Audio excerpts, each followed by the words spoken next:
Hello, this is Jana, and I'm here with a creation myth from ancient Greece. A creation myth is a story that explains how the world began. For instance, in the Bible, we hear that the first humans were called Adam and Eve, and they lived in the Garden of Eden. Well, the Greeks don't have a name for the first man, though they do say he was created by a godlike being called Prometheus. But they do have a name for the first woman, Pandora, which means she who has all the gifts. Listen on to find out more.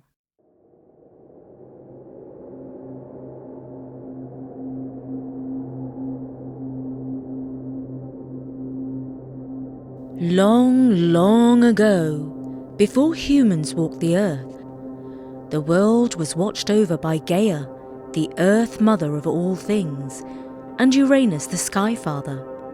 These were the first gods. They were the elements who did not just make the world, they were the world. These first gods gave birth to a race called the Titans, who looked like humans, only they were giants who had superpowers.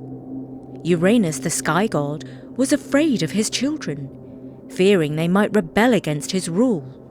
To keep his throne safe, he imprisoned them beneath the surface of the earth, where all they could do was rage and shake the ground.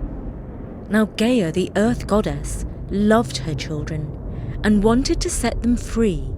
To help them, she made a sickle. Imagine a shiny, sharp blade curved like a crescent moon. She placed this sickle into the hands of her eldest and strongest son, Kronos.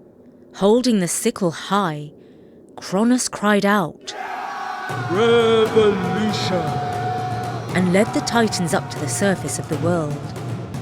There, he did battle with his father Uranus, and with one powerful strike, he wounded him terribly, defeating him. Uranus limped off the scene, and now the Titans ruled the world. They in turn gave birth to a third generation of gods. Their names may be familiar to you: Zeus, son of Kronos, Hera, Apollo, and Athena, among others. These young gods made their home on top of Mount Olympus and were known as the Olympians.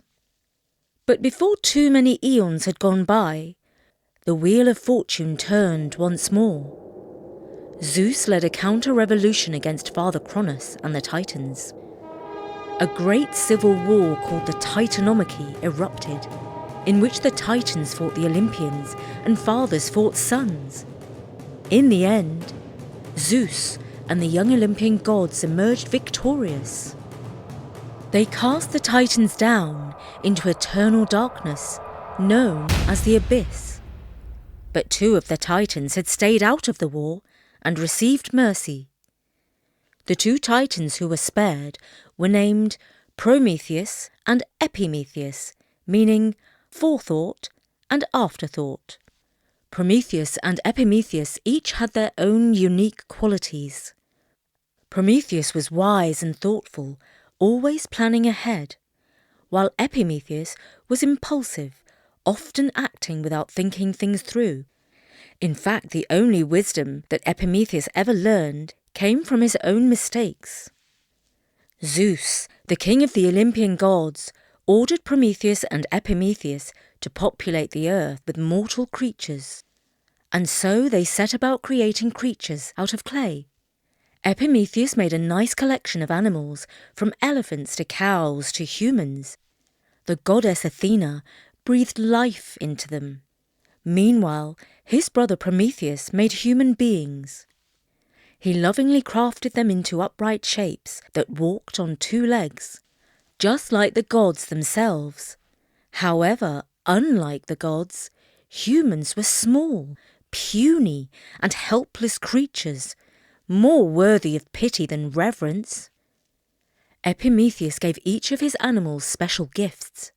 He gave the birds their wings, the fish their ability to swim, and the lions their mighty roars. But by the time he finished, Epimetheus realized he had used up all the special gifts.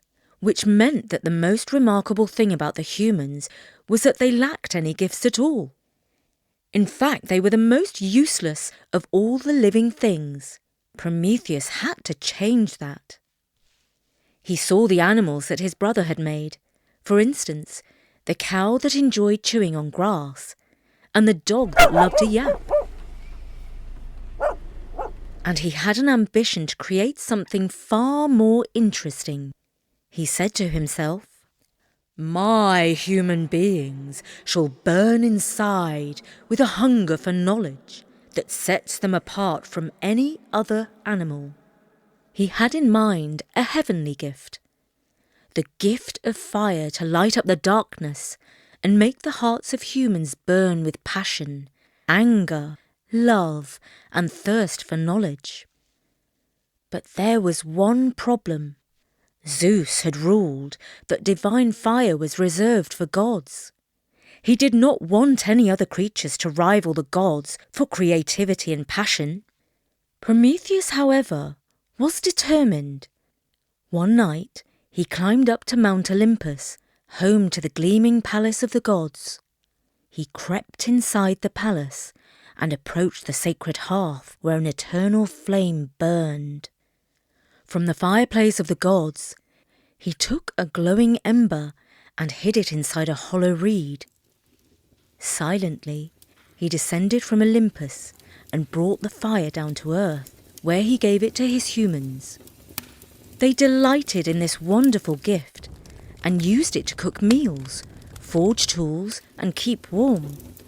With light and fire, they gained knowledge, and they began to build civilizations.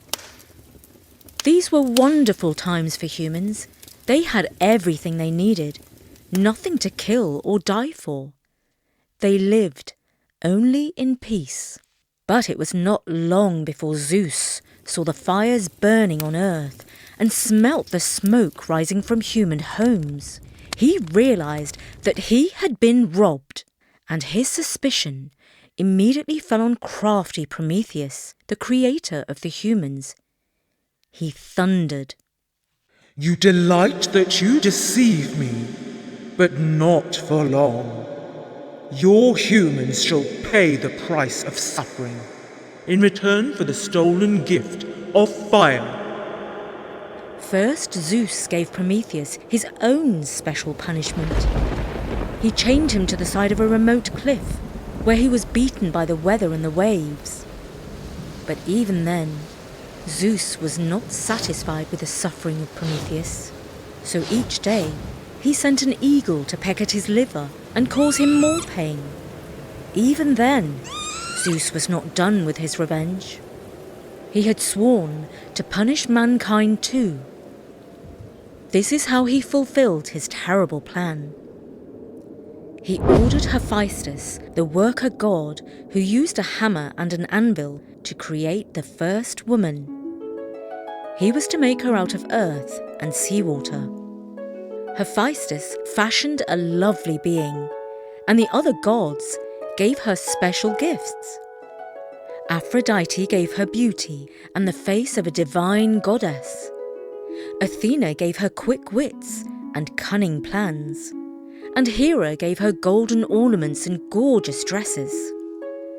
And finally, Hephaestus gave her his own evil gift, a sense of entitlement, which meant that she believed the world owed her everything just because she was beautiful and smart.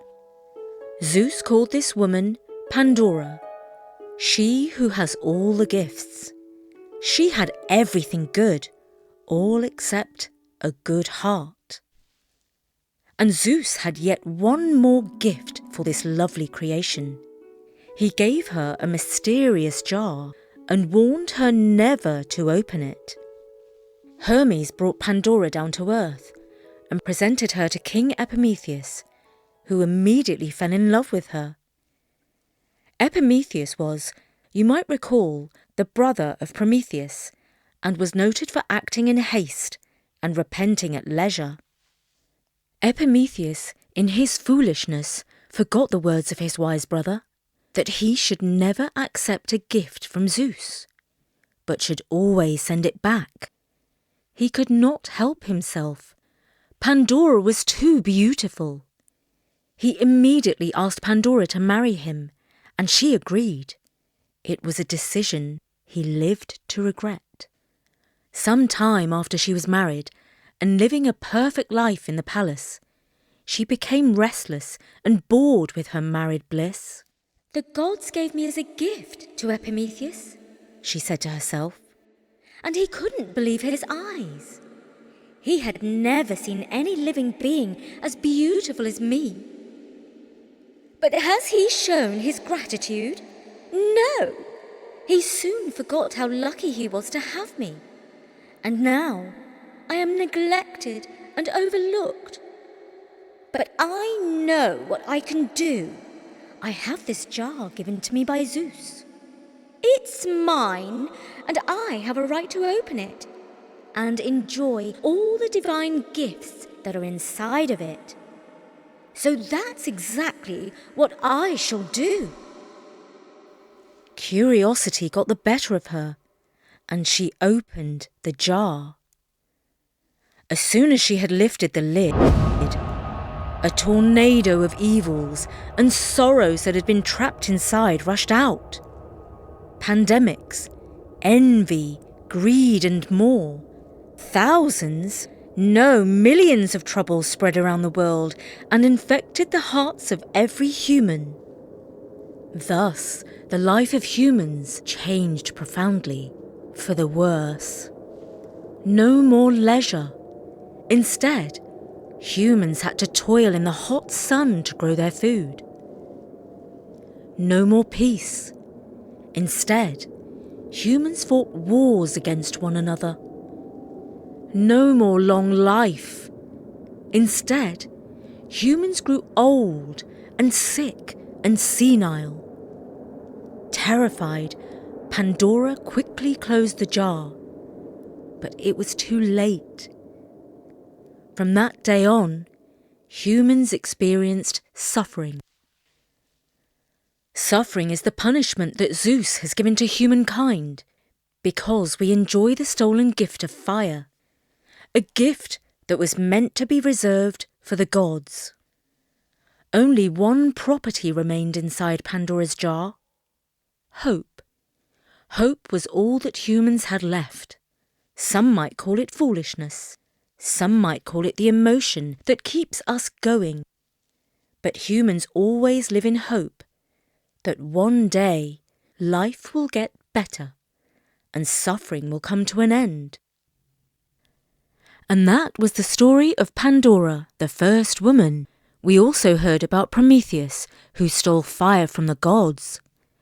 These stories were written down by a Greek poet called Hesiod, who lived around 700 to 800 years before the birth of Christ. Hesiod was a shepherd. One day when he was watching his sheep on Mount Helicon, he came across the Muses. Or at least, that's what he claimed. The Muses were the 9 goddesses of inspiration. They were believed to give poets, musicians and artists the creativity and wisdom to produce their works. When Hesiod met the Muses, they inspired him to tell stories about the gods, heroes and everyday life. So when we read about Pandora and Prometheus, we're not just hearing exciting tales, but we're also connecting with a part of human history and culture. We very much hope you enjoyed this story and will join us soon for more at storynori.com. From me, Jana, bye for now.